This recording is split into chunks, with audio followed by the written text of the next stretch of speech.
शरद पूर्णिमा अश्विन मास की पूर्णिमा को कहा जाता है।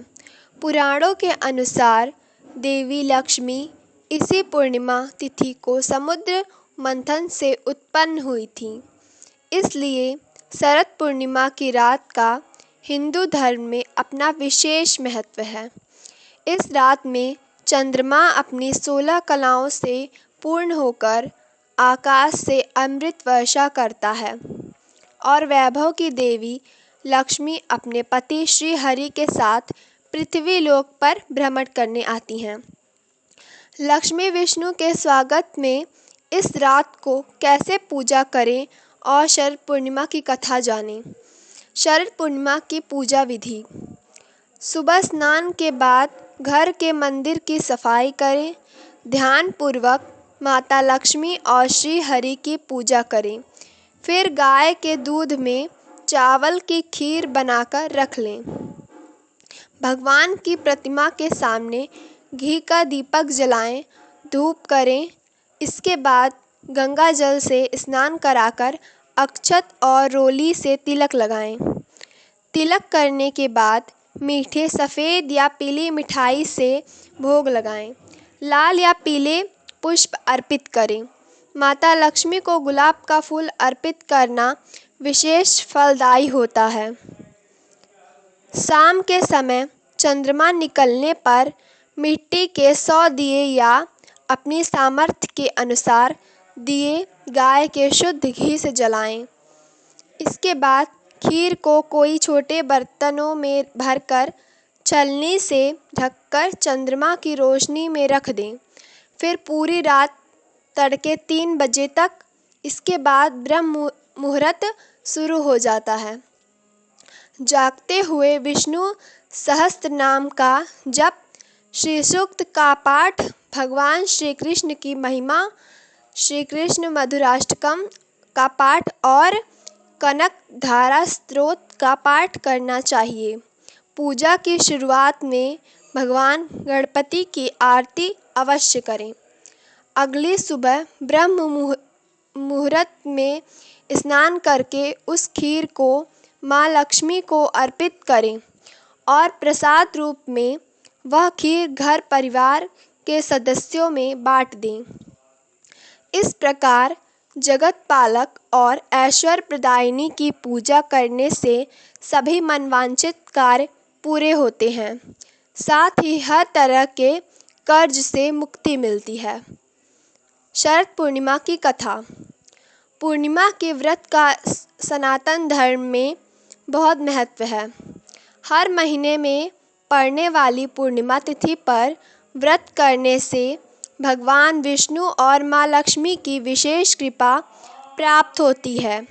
माँ लक्ष्मी और श्री हरि की इसी कृपा को प्राप्त करने के लिए एक साहूकार की दोनों बेटियां हर पूर्णिमा को व्रत किया करती थीं।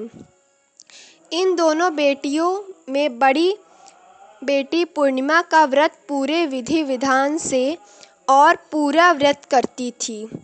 वही छोटी बेटी व्रत तो करती थी लेकिन नियमों को आडंबर मानकर उनको अनदेखा करती थी।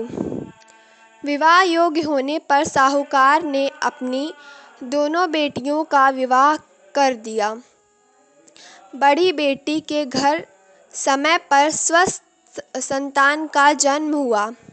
संतान का जन्म छोटी बेटी के घर भी हुआ, लेकिन उसकी संतान पैदा होते ही दम तोड़ देती थी। 2-3 बार ऐसा होने पर उसने एक ब्राह्मण को बुलाकर अपनी व्यथा कही और धार्मिक उपाय पूछा। उसकी सारी बात सुनकर और कुछ प्रश्न पूछने के बाद ब्राह्मण ने उससे कहा कि तुम पूर्णिमा का अधूरा व्रत करती हो, इस कारण तुम्हारा व्रत फलित नहीं होता और तुम्हें अधूरे व्रत का दोष लगता है। ब्राह्मण की बात सुनकर छोटी बेटी ने पूर्णिमा व्रत पूरे विधि विधान से करने का निर्णय लिया। लेकिन पूर्णिमा आने से पहले ही उसने एक बेटे को जन्म दिया। जन्म लेते ही बेटे की मृत्यु हो गई। इस पर उसने अपने बेटे के शव को एक पीढ़े पर रख दिया और ऊपर से एक कपड़ा इस तरह ढक दिया कि किसी को पता न चले। फिर उसने अपनी बड़ी बहन को बुलाया और बैठने के लिए वही पीढ़ा दे दिया। जैसे ही बड़ी बहन उस पीढ़े पर बैठने लगी, उसके लहंगे की किनारी बच्चे को छू गई और वह जीवित होकर तुरंत रोने लगा। इस पर बड़ी बहन पहले तो डर गई और फिर छोटी बहन पर क्रोधित होकर उसे डांटने लगी। तुम मुझ पर बच्चों की हत्या का दोष और कलंक लगाना चाहती हो? मेरे बैठने से यह बच्चा मर जाता तो? इस पर छोटी बहन ने उत्तर दिया, यह बच्चा मरा हुआ तो पहले से ही था दीदी, तुम्हारे तप और स्पर्श के कारण तो यह जीवित हो गया है। पूर्णिमा के दिन जो तुम व्रत और तप करती हो, उसके कारण तुम दिव्य तेज से परिपूर्ण और पवित्र हो गई हो। अब मैं भी तुम्हारी ही तरह व्रत और पूजन करूँगी। इसके बाद उसने पूर्णिमा व्रत विधि पूर्वक किया और इस व्रत के महत्व और फल का पूरे नगर में प्रचार किया। जिस प्रकार माँ लक्ष्मी और श्री हरि ने साहूकार की बड़ी बेटी की कामना पूर्ण कर सौभाग्य प्रदान किया, वैसे ही हम पर भी कृपा करें। दोस्तों, ये वीडियो आपको कैसी लगी इसके बारे में कमेंट में बताइए और ऐसे ही नई नई जानकारियाँ पाने के लिए हमारे यूट्यूब चैनल शिवांश मिश्रा को सब्सक्राइब करें और बेल आइकन दबाना ना भूलें। धन्यवाद।